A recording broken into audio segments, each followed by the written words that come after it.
Well, hello there. It's Andy, your lonely libertarian, even lonelier today, libertarian citizen of Simi Valley, California. And as you can see, I look a little frazzled. I had a long night last night going through all the various commentaries on the net about this. You'll see here, well, there you go. It's a communist flag from Vietnam. You recognize all the red there and the star?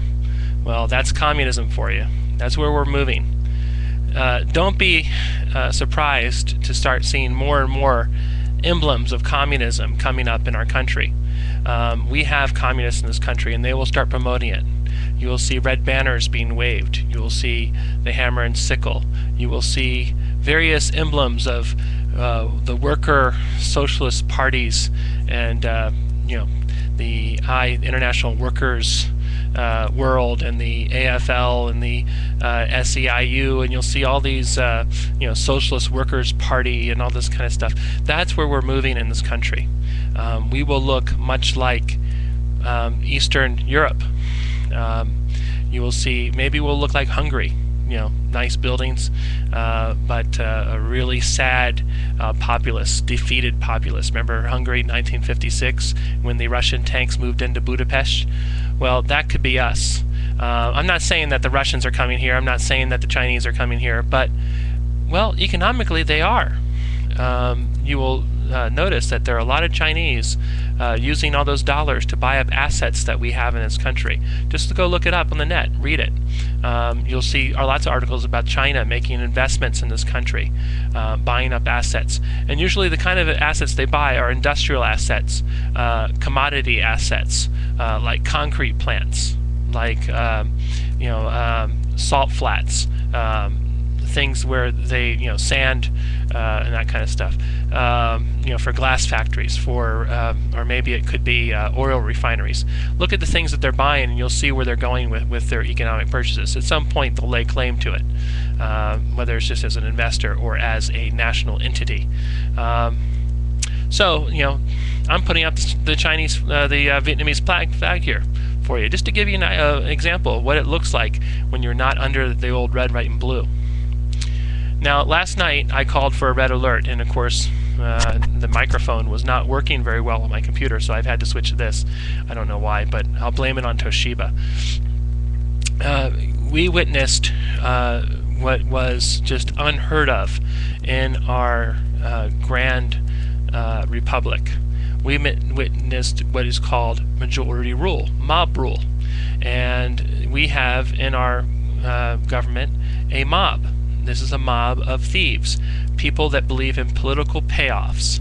They believe in horse trading for handshakes. They believe in, well, look at Miss Pelosi, what she believes in.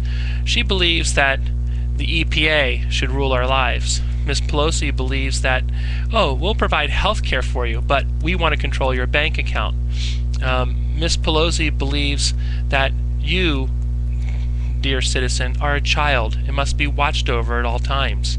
That's what Miss Pelosi believes in. Now, our President Obama, what does he believe in? Well, he said he was a constitutional lawyer. Now, it doesn't take much to be a constitutional lawyer. All you have to be is a really bad lawyer. And what happens is you don't actually practice. You go and become a professor, and you teach other really bad lawyers. I'm just kidding. But we know that real lawyers actually practice the law, and he did not practice law. He decided to become a paper lawyer, a paper tiger, that is, in constitutional law. Now, just because he's a constitutional lawyer does not mean that he believes in having the Constitution that we have. Could it be that he became a constitutional law professor because he wanted to change it? Well, if you go back and read some of the audio, or listen to some of the audio from his statements before he became a U.S. Senator, you will hear that he believed that this Constitution that we have is a negative Constitution. It tells the government, it tells the people what the government cannot do to them. And that's the Constitution that we've lived under for 230 odd years. The Constitution that we love is this Constitution. Now, of course, it was ratified on September 17th, 1887, is when it was signed. But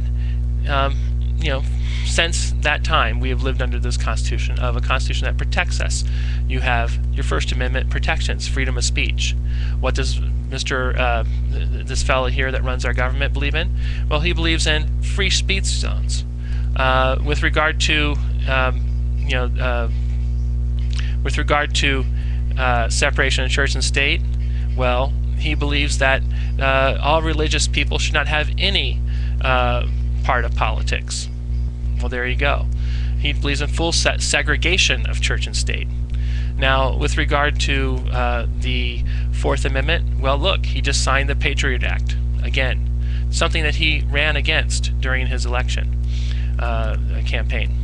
Well, this president likes to give presidential directives. He blamed Bush for being the biggest signer of presidential directives. What does this president like to do, Mr. Obama? Well, he likes to do signing statements at the end of bills. Watch, when this bill finally gets signed, there may be a signing statement. Look for it.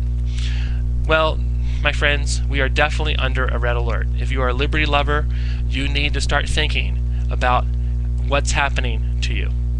Start looking at history, because if you do not read your history, you will never know what's coming at you. So this has been my second red alert. I will keep on giving more as we go along, and I'll keep on looking for reasons why you should not believe the people that are in power today.